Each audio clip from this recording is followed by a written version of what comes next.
Boa tarde, eu sou Clara Romã, jornalista aqui do ISA, essa é a Kátia Ono, Oi. ela é coordenadora do projeto de manejo do fogo aqui do ISA, e hoje a gente vai conversar um pouco sobre isso. Os indígenas do Xingu têm se adaptado às mudanças climáticas e já têm sentido muitas mudanças no seu território. O território está mais seco, entre várias outras mudanças, e por isso eles têm mudado algumas práticas de manejo do fogo. Então a gente vai conversar um pouco sobre isso hoje na live. Para quem chegou agora, essa é a Kátia Ono. Olá, Já pessoal. apresentei, estou apresentando aqui.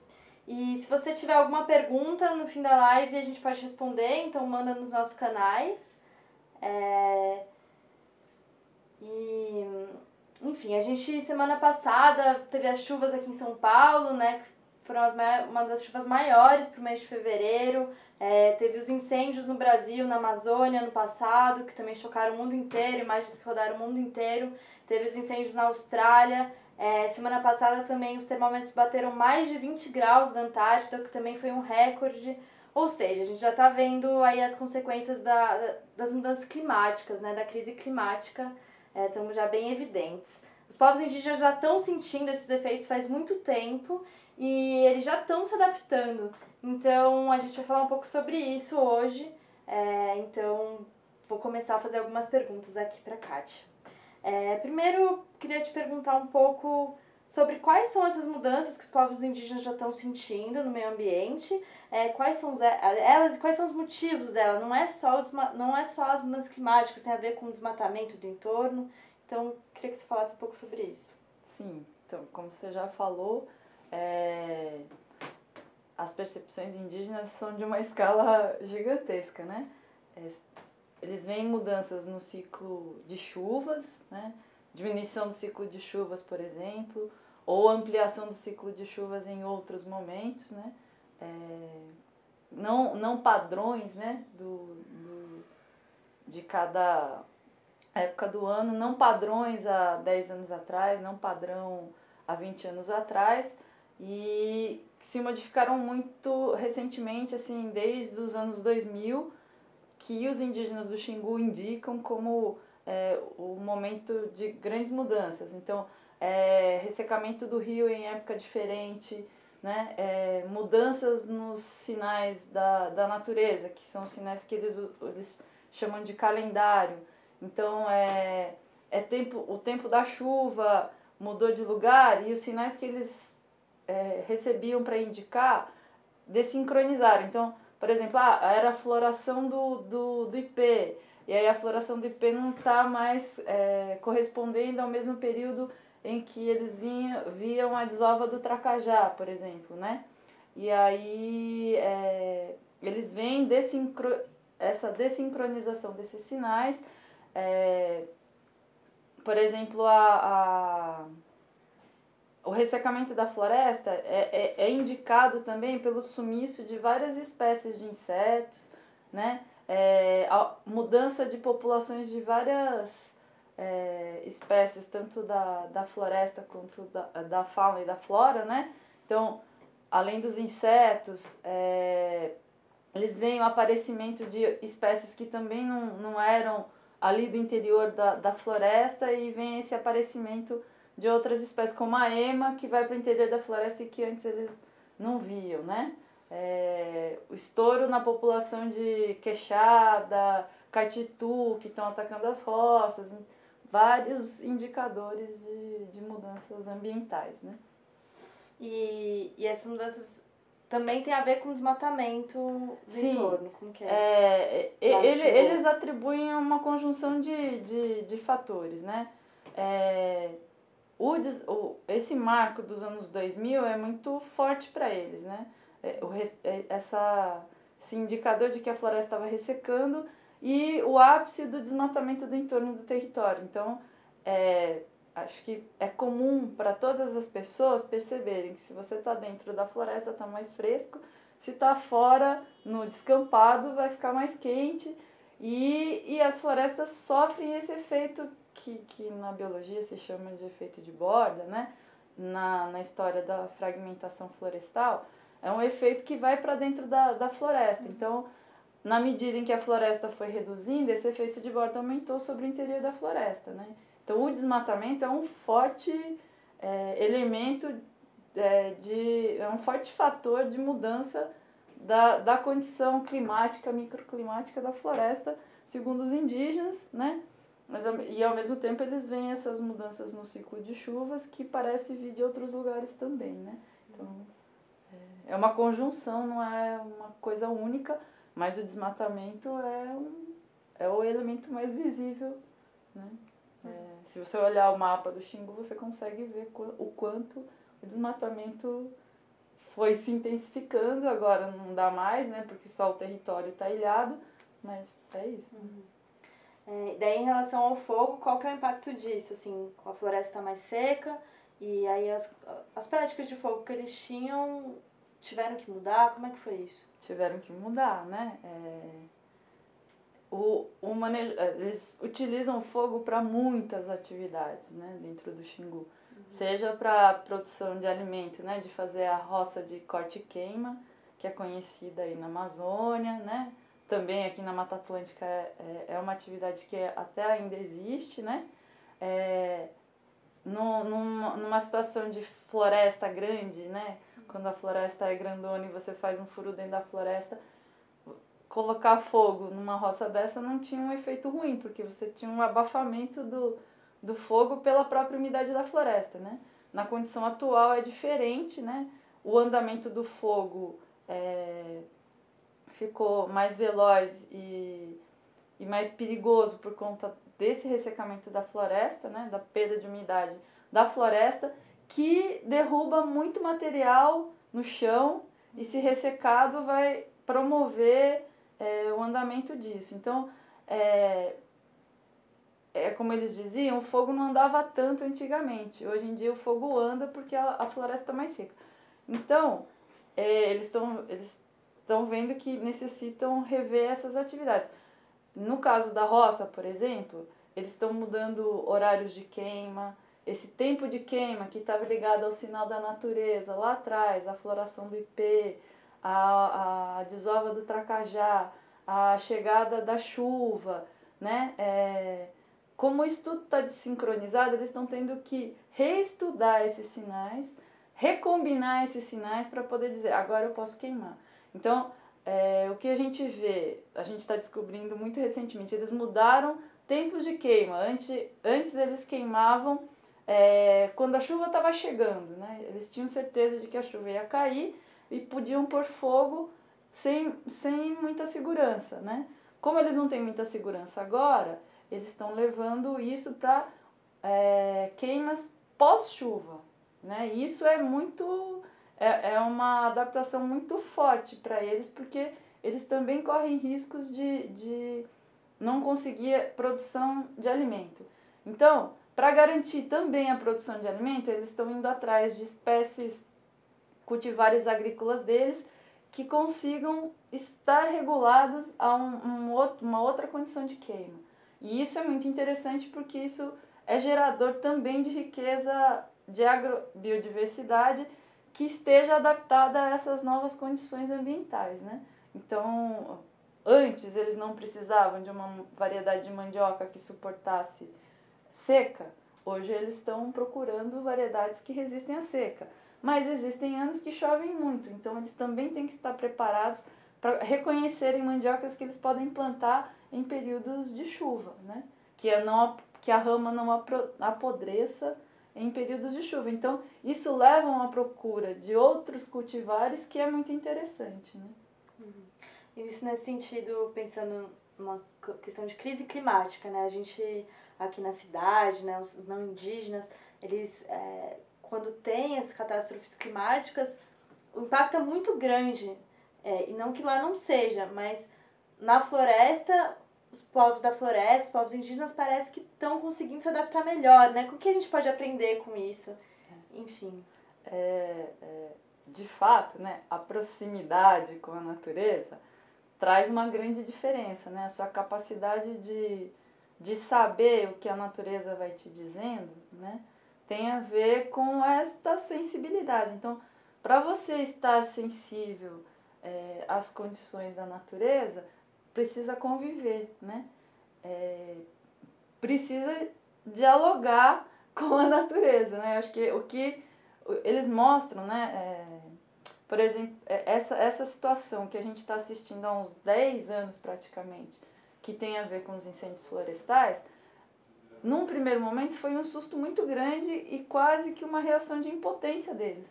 Mas eles rapidamente, nesses 10 anos, já estão mostrando um monte de indicadores e formas de adaptação, surpreendentemente, né? Que é resultado de convivência, né? Então, o que eu acho, né? O que eu entendo como o grande legado deles é isso, assim, estamos numa condição de mudança, a gente tem que se adaptar, a gente está procurando isso e a gente tem como fonte a relação com a natureza para conseguir fazer essas mudanças. Então, mesmo para quem mora na cidade, né, puxa vida, você não entende que o Rio Tietê era um lugar que invadiria aquela várzea, né? Por que a gente está ocupando aquela várzea, né?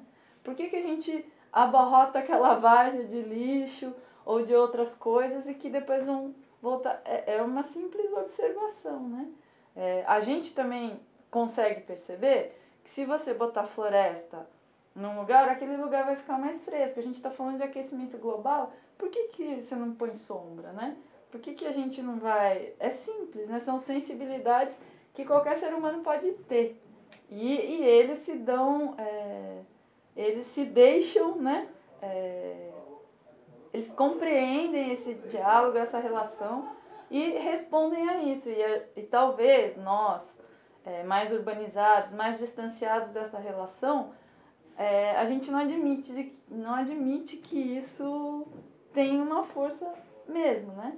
E que a gente tem que dialogar com isso e eles dialogam, a gente não, né? Uhum. É como se eles estivessem adiantados na noção de sociedade.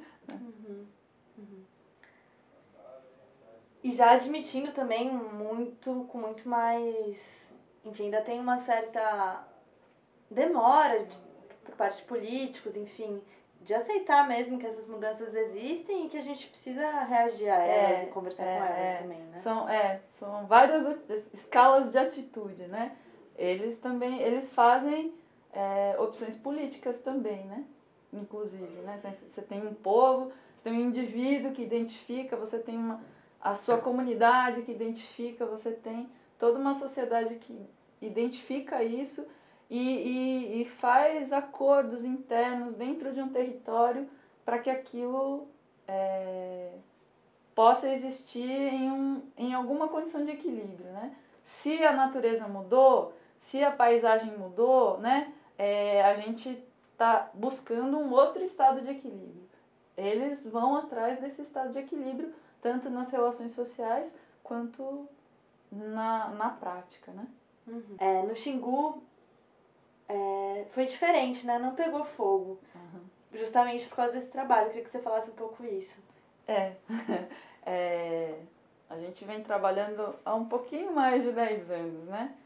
Com essa questão, porque os incêndios florestais não eram um problema no território até 2007.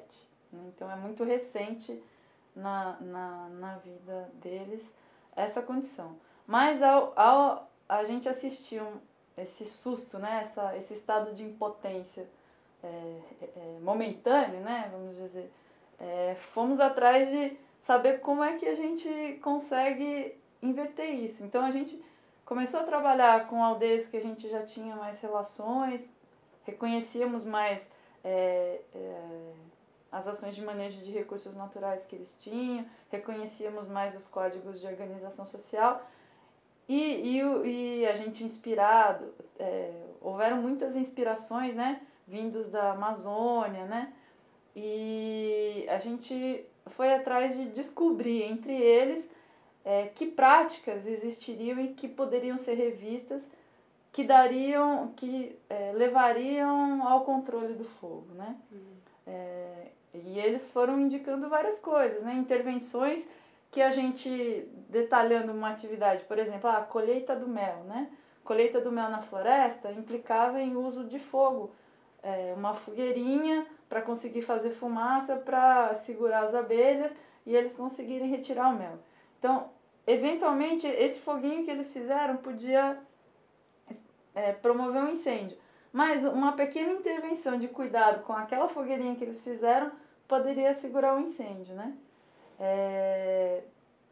A gente também foi aprendendo, a gente foi exercitando situações em que poderíamos fazer controle a partir das ferramentas que eles tinham. Além disso, a gente reconhece dentro da nossa sociedade, das regiões mais incendiáveis, né?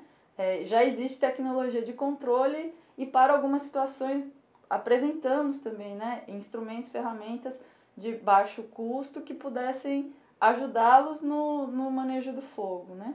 E estimulamos essa conversa interna das comunidades para que eles chegassem em acordos e planos para fazer manejo do fogo, né? Regiões onde conseguir mapear e dizer essa região não pode pôr fogo, a gente não quer que pegue fogo.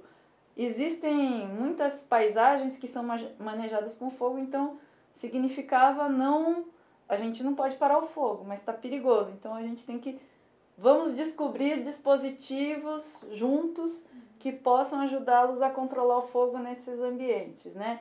Mesmo eles sendo queimados, né? Então, em muitas paisagens, o fogo é um elemento promotor de diversidade, inclusive, de diversidade biológica, né?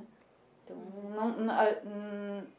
a gente nunca pensou em trabalhar com a ideia de fogo zero, mas o que é o fogo legal para vocês e o que não é, né? É o fogo manso. O fogo manso. Fogo fresco, né? Entendi. O fogo que está controlado ali, você sabe muito bem até onde que ele vai, ele não se perde na floresta. Então, por exemplo, o acero, né?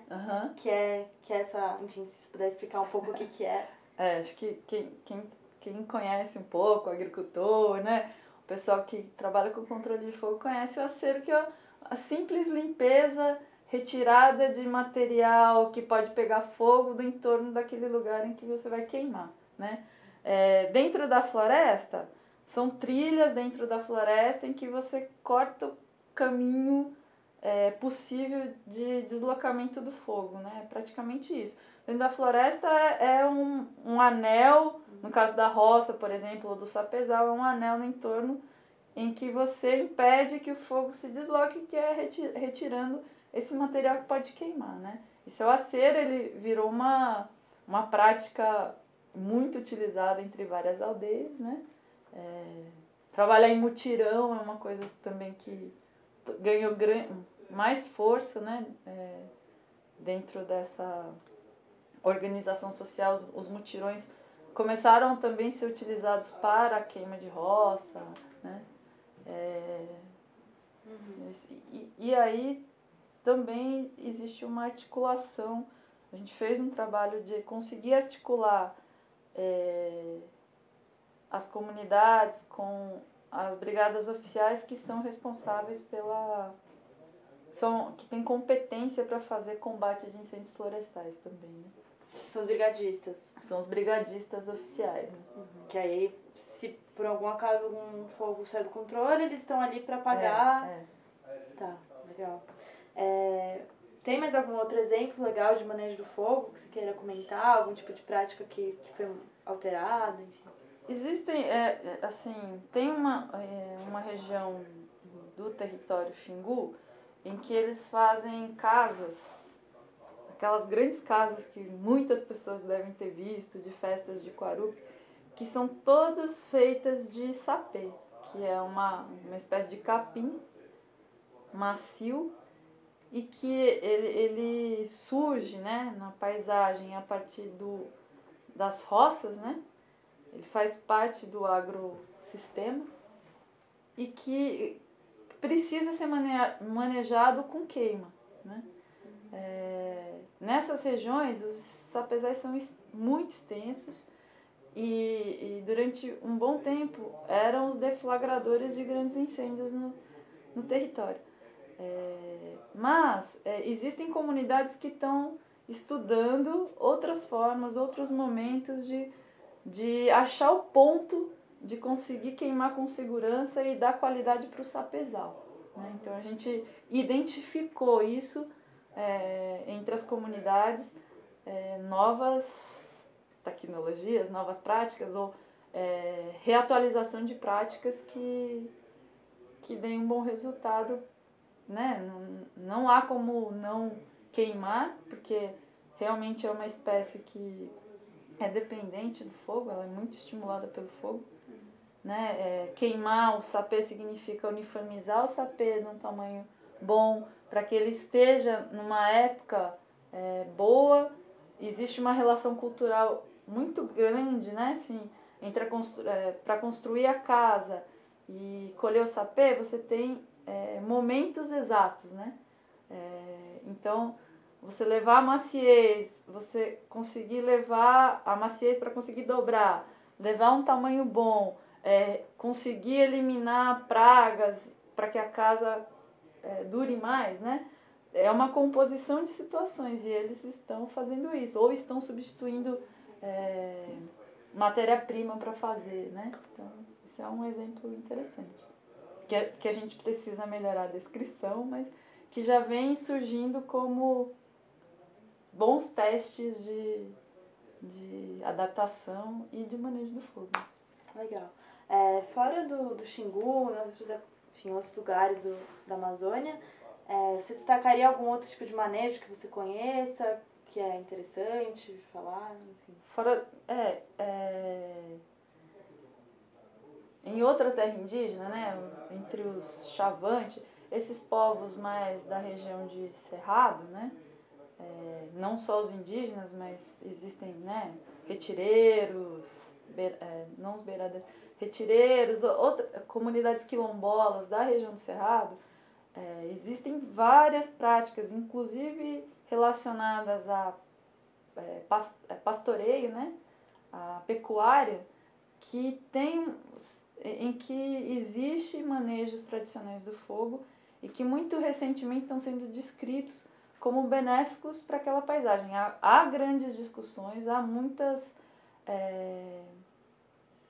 muita coisa para se estudar, mas o que a ciência tem indicado é que essas sociedades faziam um manejo muito seguro do fogo anterior à entrada da política de fogo zero que baixou no Brasil, né?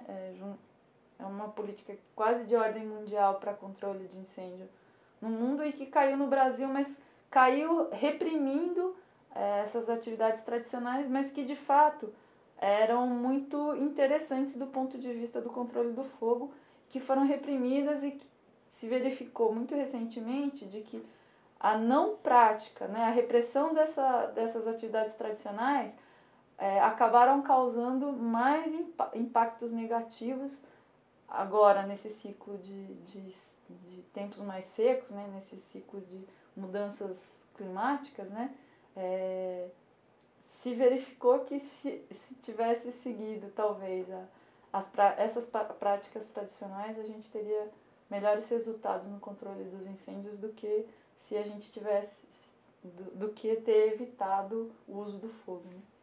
Uhum. A nossa live está chegando ao fim mesmo e quem quiser saber mais sobre o assunto, a gente tem uma reportagem completa no Medium do ISA e também no nosso site, no socioambiental.org, então pode acompanhar lá. E mais uma vez, muito obrigada para quem acompanhou e até a próxima. Obrigada, tchau.